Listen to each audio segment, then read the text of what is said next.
Hello again, everyone. Mark Hackel, Macomb County Executive, and Deputy John Paul Rea, Deputy Executive here in the county. We know what we're getting. We know today is Monday, Tuesday. We open up the phone lines as well as access through the website for people to go ahead and apply for a, if you will, appointment for the vaccinations here. And our allotment is 7,275. Not a lot. We've asked for 50,000. We got 7,000. So with that, it's going to be an unfortunate situation once again where a lot of people that are eligible, want the vaccination, are really going to be challenged trying to get through those phone lines and to the website. And we believe probably within a 25-minute period, those that are through the website will be taken up. It's going to be a little bit longer process to try to get people through the phone lines, but keep trying. So again, more people are going to be turned away than are going to be able to get it, but that's what the state is giving us to give out to people here in Macomb County. So we can only do with what they give us. Mark, tomorrow morning we're going to operate the same way that we've been operating every single Tuesday. We're going to roll out those appointments to the general public the most equitable way possible, ensure that we're going to serve those priority groups. But as we know, the demand is absolutely through the roof with regards to the 250,000 plus individuals that have the ability to access the vaccine through the state protocol.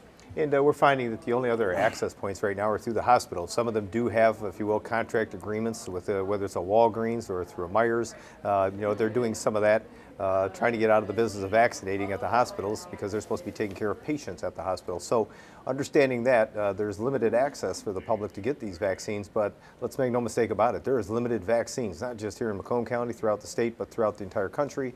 I think we need to once again be very open about that. And if I had the ability to do so, I would back it down to making sure we're just dealing with the 75 and older, 65 and older that have underlying health issues, but that's just not the case. So it being open has created problems for many. Some are saying, why don't you have a waiting list? Well, we've seen how that waiting list has worked with a lot of other counties where they've had to stop it and they had to call people back and saying, hey, we are not going to be able to do that. It created a lot of problems. Beaumont just went through a huge problem where they were trying to do something online.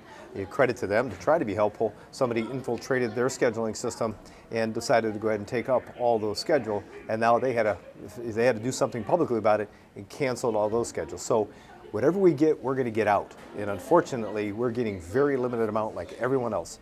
We are challenged with the fact that the city of Detroit got 15,000 doses this time around, when yet their population, is probably 2/3 of the population of the entire county of Macomb. We've been asking the state, how does the allotment work? We're getting no answers. And I've talked to our state reps and our state senators, and nobody seems to have the answer. We're not getting an answer except saying it's based on population. But that being the case, Macomb should have been obviously getting more. But now there's some other criteria that they're putting into it, vulnerability issues or whatever it might be, that's very complex and nobody understands, and when you ask, you're not getting a very good answer.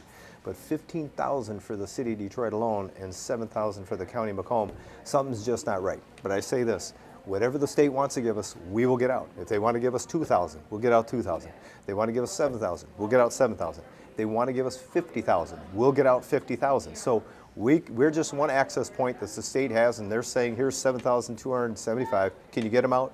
We will get them out in short order, and unfortunately people are going to be upset about it, but we can only do with what we're given, and we will make it happen. Mark, there's a tremendous amount of conversation right there, whether it's coming from the federal strategy as the state brings in the vulnerability index, looking at the allocation formulas, how it impacts the county and everything.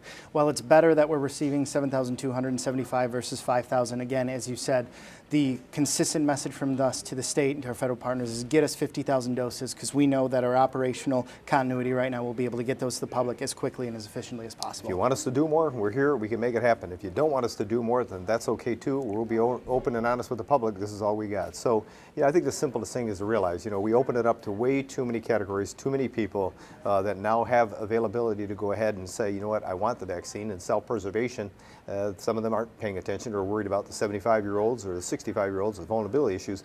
They're trying to jump to the head of the line or trying to race to those phone lines and schedule it for themselves. I offer up to people that are listening, if you got somebody at home that that is 75 years of age or older or has that underlying health issue at 65, maybe make a call for them instead, because they're, without question, the ones that I think need it most based upon data, statistics, and numbers.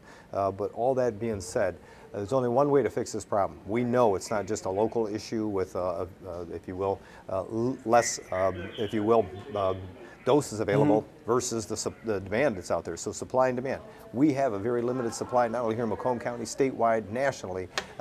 Everybody knows that. Everybody's open to that. So then why aren't we backing down the demand side and focusing our attention on the 75 years of age and older until we get through that and we start to see more doses coming in? then we could start opening it up to the other categories. I think most people would be willing to understand that. We just need to be very forthright and honest about the fact that there's just limited doses no matter who's to blame for that. We don't have enough doses. Mark, it's the consistent messaging, and that's what we've been able to attempt to clarify, not only through the video updates that we provide, but also with all the information that's available at macombgov.org. So whether it's the latest information with regards to our COVID vaccine protocol and our rollout there, information with regards to case counts in the county, information with regards to other community support services that are out there, all that available through macombgov.org, right at your fingertips and directly connected to the community. So again, Tuesday morning, they're opening it up, the phone lines as well as the website, macombgov.org. Go ahead and try to get that, if you will, appointment. We're hoping that you get through. We know many of you won't, and it's going to be disappointment and some very angry emails and phone calls and things that we get on a normal basis. But again, we can only give out what the state allows us to give out. It's 7,275 this time, and that's not a lot in comparison to what we're seeing. We know we can do more, and we're prepared to do more. So in the meantime, we want to remind you to keep you and your family safe.